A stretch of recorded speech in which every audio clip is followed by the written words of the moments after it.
বলো তুমি happy new year লিখলে কেন? এখান থেকে কান ধরে তোবা করে উঠবে, জিন্দেগিতে আর কোনোদিন এই শব্দ কাউকে বলবো না। তুমি অশিক্ষিত, তোমার জাতি অশিক্ষিত, তোমার মাস্টারও অশিক্ষিত। তুমি এটাকে স্বাগতম জানালে কি করে? শোনো, শুধু তাই নয়, যারা জানুয়ারির 1 তারিখে শুভদিন বলেছে, যারা পহেলা বৈশাখকে শুভদিন বলেছে, তাদের বিচারের মাঠ হবে ইহুদিদের সাথে, খ্রিস্টানের সাথে তাদের বিচারের মাঠ হবে হিন্দুদের সাথে তাহাজ্জুদ পড়লেও।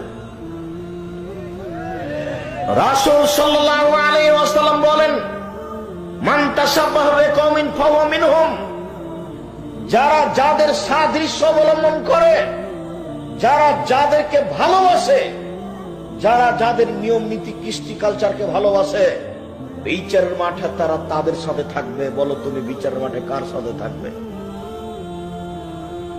আমি যদি বুঝাতে না পারি আমি আবার বলি, আল্লাহ নবী বলছেন, মান তাশাব্বাহা বিকওমিন ফাহুয়া মিনহুম। যারা যাদেরকে ভালোবাসে, যারা যাদের নিয়ম নীতিকে পছন্দ করে, যারা যাদের পোশাক আশাককে ভালোবাসে, যারা যাদের কৃষ্টি কালচারকে ভালোবাসে, বিচারের মাঠে তারা তাদের সাথে থাকবে। বলো তুমি হ্যাপি নিউ ইয়ার লিখলে কেন? বলো তোমার বিচারের মাঠ কার সাথে হবে? তোমার বিচারের মাঠ ইহুদি নাসারার সাথে হবে। তুমি সাবধান থাকো, তুমি একজন অশিক্ষিত মানুষ। শুনুন, কোন দিনকে মূল্যায়ন করা শিরক, এই কথা একটু পরে বলছি। আপাতত বলে গেলাম, আপনার পরকাল ইহুদি খ্রিস্টানের সাথে তওবা করা ছাড়া কোনো পথ নাই। আপনি একে স্বাগতম জানালেন কেন? এতে আপনার আনন্দের কি আছে?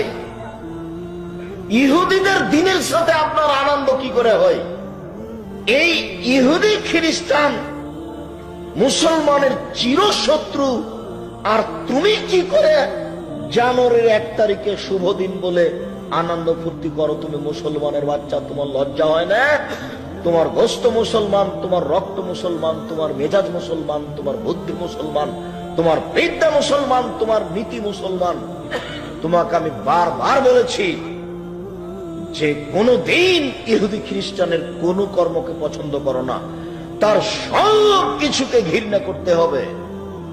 তার নীতিগুলোকে জানার জন্য, দেশের এই নোংরা নীতি জানার জন্য আপনাকে আমি একটা বই পড়তে বলেছিলাম, যে শিক্ষা